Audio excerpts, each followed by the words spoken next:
Hello, Tamanna. Thank you so much for talking with us today about your research. Could you please introduce yourself for us? Thank you so much, Kimia. It's a great pleasure for me. I'm Tamanna Yasmin, and I'm a PhD student in the Department of Biological Sciences at University of Manitoba. I'm co-supervised by Dr. Margaret Docker from University of Manitoba and Dr. Sara Good from University of Winnipeg. I moved here in Canada in 2016 uh, with a 15-month-old son. I am originally from Bangladesh. So, That would yeah, be really hard. yeah, that was hard. My son is a big kid now, and I'm about to finish my degree. So, Well, I'm really glad to hear that. Tell us about your research. in every species, there is a period of time when they don't have a definite sex.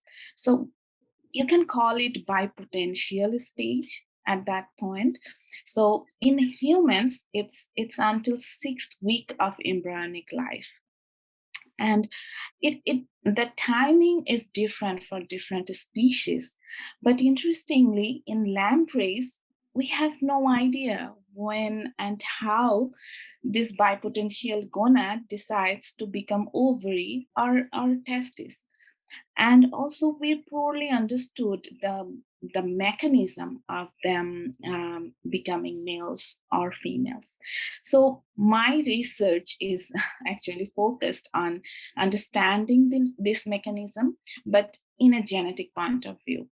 You can say that which genes are responsible for in the process of them becoming males or females for developing their ovary or testes, or even which genes are responsible for their sexual maturity.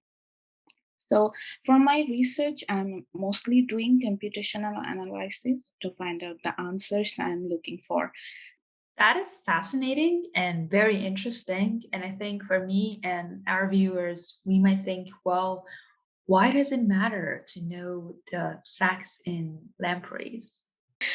So, sea lamprey itself matters in terms of evolution because there are only a handful of species that descended directly from primitive vertebrates, and lampreys are one of them. Also, they are jawless. They diverged from jawed fish, sharks, and eventually humans. That occurred hundreds of millions of years ago. So a lot of physiological processes in lamprey are kind of a mystery for evolutionary biologists. What was the process? A certain process like in jawless species. Then what evolved in jawed species? Then eventually in humans. So these different kind of physiological processes are interesting to study in lampreys. But in my case, I can say that lampreys undergo an unusual process in their life cycle. In 3 days after their fertilization occurred, all of a sudden, 20% of their genome is deleted from their somatic cells, but that portion only retains in their germ cells. So germ cells are those that give rise to sperms and egg cells. So for the first time, our research suggests that retained portion in the germline holds the key to whether their gonad would develop as ovary or testis. And we also proposed a mechanism for how environmental factors and genetic factors might work together to control their gonadal development. Our research might help shed light on this long held mystery of lampreys, that how their sex is determined, how they become males or females. And also, I think the mystery of how different sexes are evolved. So, yeah, that's why our research matters. Thank you so much for explaining it to us. So I understand why it matters right now. What got you interested? Why was this specifically was interesting to you? Since my high school, I had an idea that only the sex chromosomes matter for becoming males or females. So if you have two X chromosomes, that means you are a female. And if you have X and Y chromosome, then you are a male. Interestingly, there are females who have actually XY chromosomes instead of XX chromosomes. And there are also males with two X chromosomes.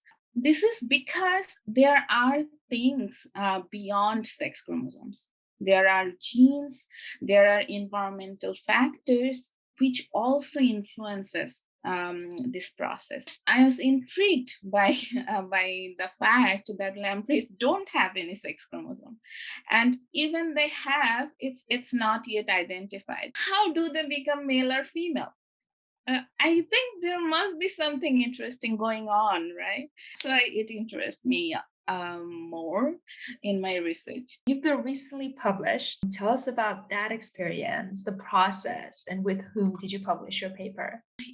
It's a long process. Publication it's a long process. Preparing your work, writing the story, going for publishers, submit to different journals and all that.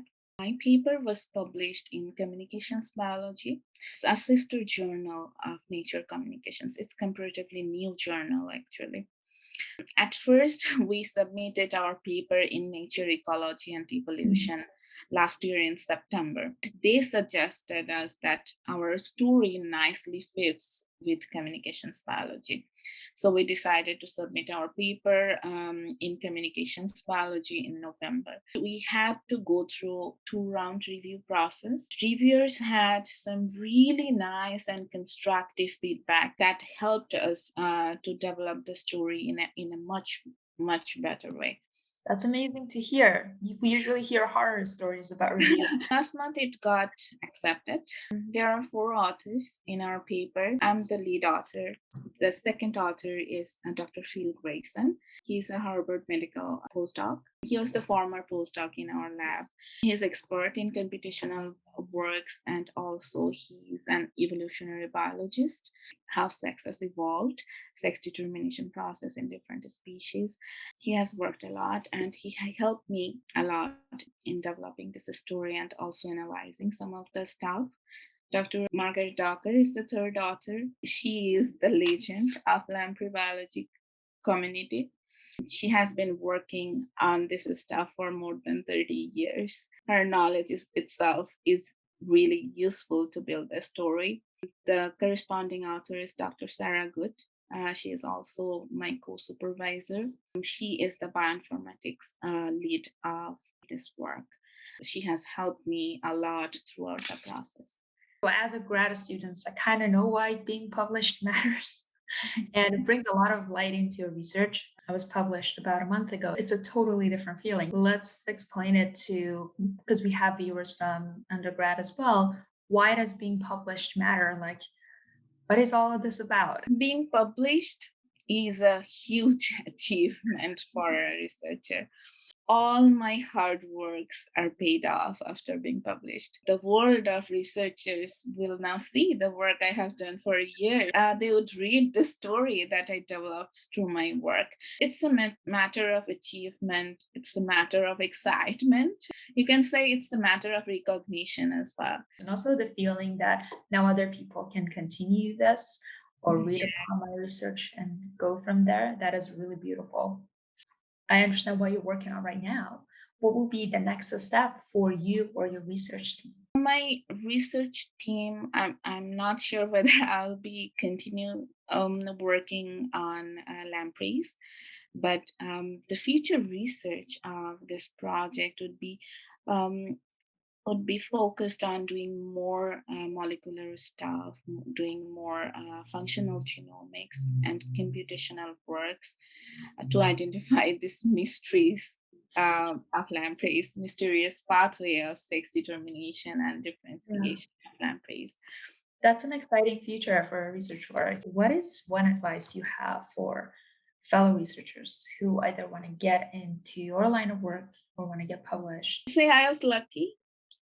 Our data answered themselves. So we can see our answer from our data. So that was the exciting moment of our work. I was also lucky to be part of this wonderful and supporting research group. For fellow researchers, I would say that generating new ideas and being patient are the key. Read more, ask more, and discuss more to get new ideas. Find a way that you work on this idea. You can face many challenges on your way. Keep patience and keep focused on what you're doing. Once you have got enough answers to develop a story, the publishers would love to take it. Well, this was really amazing, Taman. Thank you so much for doing this with us. This was wonderful. Thank you for inviting me.